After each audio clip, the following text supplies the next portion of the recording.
राजस्थान की सियासत में 33 साल बाद कोई ब्राह्मण चेहरा सूबे की कमान संभालेगा। सीएम की रेस में शामिल तमाम दिग्गजों को पीछे छोड़ते हुए बीजेपी ने पहली बार विधायक बने भजनलाल शर्मा को मुख्यमंत्री बनाने का फैसला कर लिया है।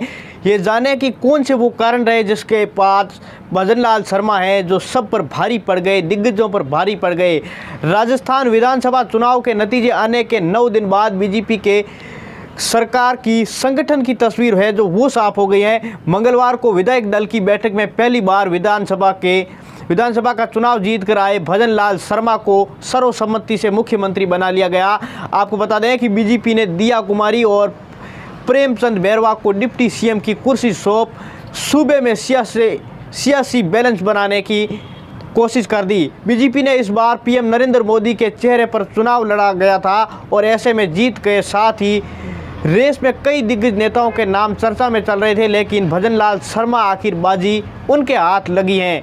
2 दशक से भी ज़्यादा वक्त में राजस्थान में बीजेपी की सियासत की धुरी बनी वसुंधरा राजे को लेकर केंद्रीय मंत्री गजेंद्र सिंह शेखावत, आश्विनी वैष्णव सांसद से विधायक बने बाबा बालकनाथ, दिया कुमारी, करोड़ी लाल मीणा का नाम के कयास लगाए जा रहे थे। लेकिन बीजेपी विधायक दल की बैठक में जब पर्ची खुलती है तो उनमें से मोदी मैजिक निकलता है। 56 साल की उम्र में पहली बार विधायक बने भजनलाल शर्मा विधायक दल की बैठक में आखिरी पंक्ति में वे बैठे हुए थे। आपको बता दें कि लेकिन पर्ची खुलते ही राजस्थान के तमाम दिग्गज नेताओं के पीछे छोड़ते हुए वे सीएम की रेस में सबसे आगे खड़े नजर आते हैं। ऐसे में ये सवाल उठता है कि आखिर कौन से वो फैक्टर रहे जिसके चलते वसुंधरा से लेकर बालकनाथ को साइड लाइन करके भजनलाल शर्मा का सत्ता की कमान उनको सौंप दी गई। राजस्थान में बीजेपी कई गुटों में बटी हुई है और पार्टी में एकजुटता पर लंबे समय से सवाल उठते आ रहे हैं। ऐसे में इसके चलते पार्टी का सियासी नुकसान हो रहा था। वसुंधरा राजे और पार्टी आला कमान के बीच कहीं ना कहीं मन मुटाव की खबरें आए दिन सामने आती रहती थी। लोकसभा चुनाव से पहले पार्टी सभी गुटबाजी को ख़त्म करना चाहती थी। ऐसे में गुटबाजी का ख़त्म करने के लिए ये भी बदलाव किया गया क्योंकि भजनलाल शर्मा किसी गुट का हिस्सा कभी भी नहीं रहे। आपको बता दें कि उन्हें ना तो वसुंधरा राजे का विरोधी गुट माना जाता है और ना ही करीबी गुट माना जाता है। इसी का लाभ भजनलाल शर्मा को मिला है। भजनलाल शर्मा का मुख्यमंत्री बनाने की पटकथा पहले ही लिखी जा चुकी थी क्योंकि जिसके चलते ही उन्हें बीजेपी की सेफ सीट से चुनाव लड़ाया गया था।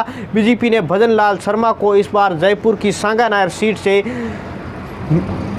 विधायक का टिकट काटकर चुनावी दंगल में उतारा गया था। भजनलाल शर्मा ब्राह्मण समुदाय से आते हैं। राजस्थान में 33 साल बाद ब्राह्मण समुदाय से कोई मुख्यमंत्री बना है।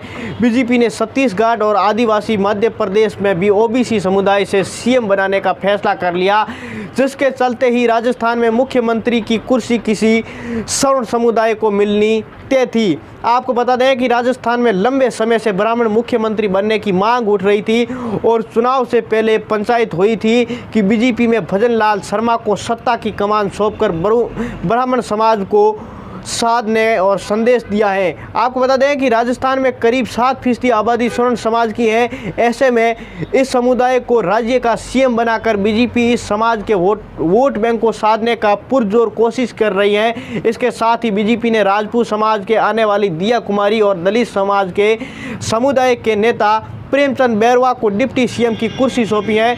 इस तरह से बीजेपी ने 2024 के चुनाव के लिहाज से मजबूत समीकरण बनाने का दांव भी चला है। सीएम की रेस में जिन नेताओं के नाम थे उन्हें भजनलाल शर्मा का नाम सरप्राइज था। भजनलाल शर्मा को संघ के पृष्ठभूमि होने का सियासी फायदा भी मिला है।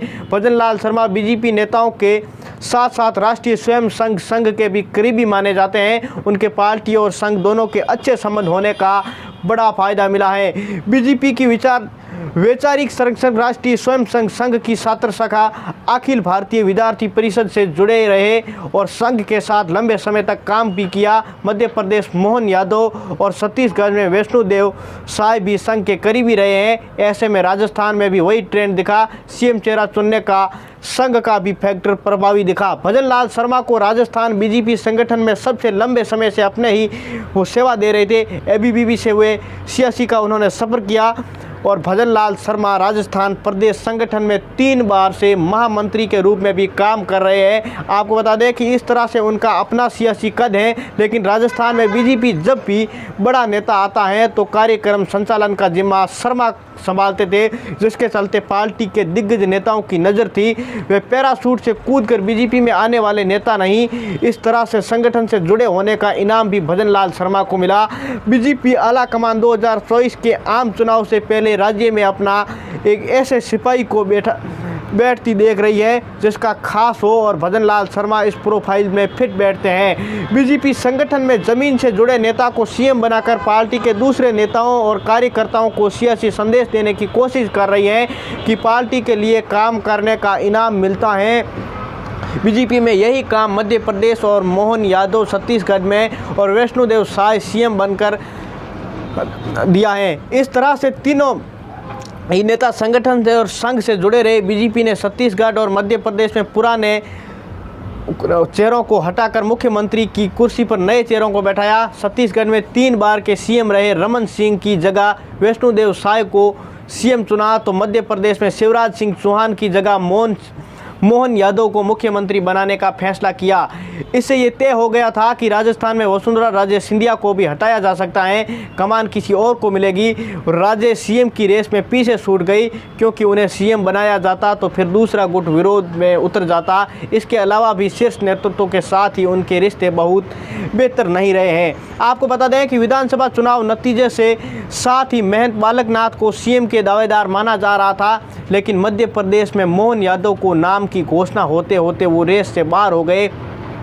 बाबा बालकनाथ और मोहन यादव ही एक ही जाति यादव समुदाय से आते हैं। ऐसे में मोहन यादव के साथ बाबा बालकनाथ के भी सीएम बनाया जाता तो सियासी संदेश सही नहीं जाता। मध्य प्रदेश में बीजेपी ने ओबीसी और छत्तीसगढ़ में आदिवासी सीएम बनाने जाने की बात तय था कि राजस्थान में किसी स्वर्ण जाति का हाथों में सत्ता की कमान सौंपी जाएगी। ऐसे में भजन लाल शर्मा उनके हाथ में ये सत्ता लगी और उन्होंने बाजी मार ली।